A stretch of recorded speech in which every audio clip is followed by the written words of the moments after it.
IPL সম্প্রচার বন্ধ, ইঙ্গিত দিলেন বাংলাদেশের দুই উপদেষ্টা।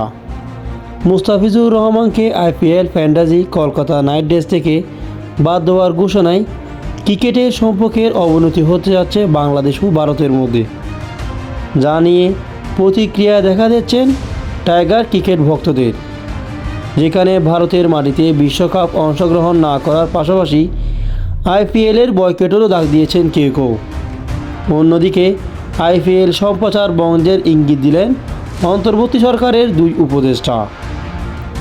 এর আগে আইপিএলে ৮ আসরে ৫টি দলের খেলোয়াড় খেলছেন মুস্তাফিজুর রহমান, কিন্তু এবার ভারতীয় হিন্দুত্ববাদী নেতাদের বিক্ষোভের মুখে ৩০ বছর বয়সী এই তারকার জন্য আইপিএলের দরজা বন্ধ হয়ে গেছে। প্রথমে কঠোর সংঘগুলো আইপিএল থেকে মুস্তাফিজকে বাদ দেওয়ার দাবি তোলে। এরপর বিসিসিআইয়ের নির্দেশনা মেনে সেই পথে হেঁটেছে কলকাতা।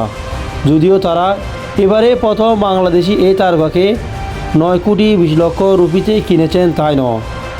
মুস্তাফিজকে আইপিএলের স্কোয়াড থেকে বাদ দেওয়া নিয়ে ক্ষোভ প্রকাশ করলেন বাংলাদেশের যুব ও ক্রীড়া উপদেষ্টা আসিফ নজরুল। গত এক ফেসবুকে তিনি লেখেন, উগ্র সাম্প্রদায়িক গোষ্ঠীর কাছে নথি স্বীকার করে বাংলাদেশের ক্রিকেটার মুস্তাফিজুর রহমানকে দল থেকে বাদ দেওয়ার জন্য কলকাতা নাইট রাইডার্সকে নির্দেশ দিয়েছে ভারতীয় ক্রিকেট বোর্ড। আমি এর তীব্র নিন্দা ও প্রতিবাদ জানাচ্ছি। ভারতের মাটিতে বাংলাদেশের বিশ্বকাপ খেলতে যাওয়া নিয়ে তার অভিমত। ক্রীড়া মন্ত্রণালয়ের দায়িত্বপ্রাপ্ত মন্ত্রী হিসেবে ক্রিকেট কন্ট্রোল বোর্ডকে মূলত বিসিবি বলেছি, তারা যেন আইসিসির কাছে পুরো বিষয়টি ব্যাখ্যা লেখে।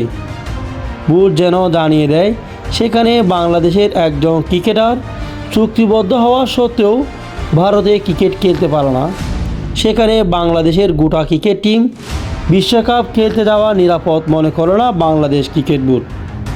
বোর্ড থেকে বাংলাদেশের বিশ্বকাপের খেলাগুলো শ্রীলঙ্কায় অনুষ্ঠিত হওয়ার অনুরোধ জানান এবং নির্দেশনাও দিয়ে রেখেছেন। বাংলাদেশের আইপিএল সম্প্রচার বন্ধ করতে তথ্য ও সম্প্রচার মন্ত্রণালয়কে অনুরোধ করবেন আসিফ নজরুল। তথ্য ও সম্প্রচার মন্ত্রণালয়কে অনুরোধ করছি, বাংলাদেশে যেন আইপিএল খেলা সম্প্রচার বন্ধ করে দেওয়া হয়। আমরা কোনো অবস্থাতে বাংলাদেশ ক্রিকেট ও ক্রিকেটের বাংলাদেশকে অবমাননা কোনোভাবেই মেনে নেব না। পরবর্তীতে একই তথ্য সম্প্রচার মন্ত্রণালয়ের অবগত করার জন্য জানিয়েছেন সংস্কৃতি বিষয়ক মন্ত্রী উপদেষ্টা মুস্তফা সরওয়ার ফারুকী। আপনারা যারা আমাদের উদ্দেশ্য করে বাংলাদেশের সব রকম প্ল্যাটফর্মে আইপিএল সম্প্রচার বন্ধ করতে বলেছেন, তাদের প্রতি আমি বিনীত উত্তর, এটা আসলে সত্য ও সম্প্রচার মন্ত্রণালয়ের বিষয়। আমি আপনাদের উদ্বেগের বিষয়কে সবাইকে জানিয়েছি এবং উপদেষ্টা মহোদয়কেও। মুস্তাফিজের দল থেকে সরিয়ে দেওয়ার সিদ্ধান্তকে ন্যাক্কারজনক অভিহিত করেন তিনি। লিখেছেন, আইপিএলে মুস্তাফিজকে নিয়ে যা হয়েছে তা ন্যাক্কারজনক ঘটনা।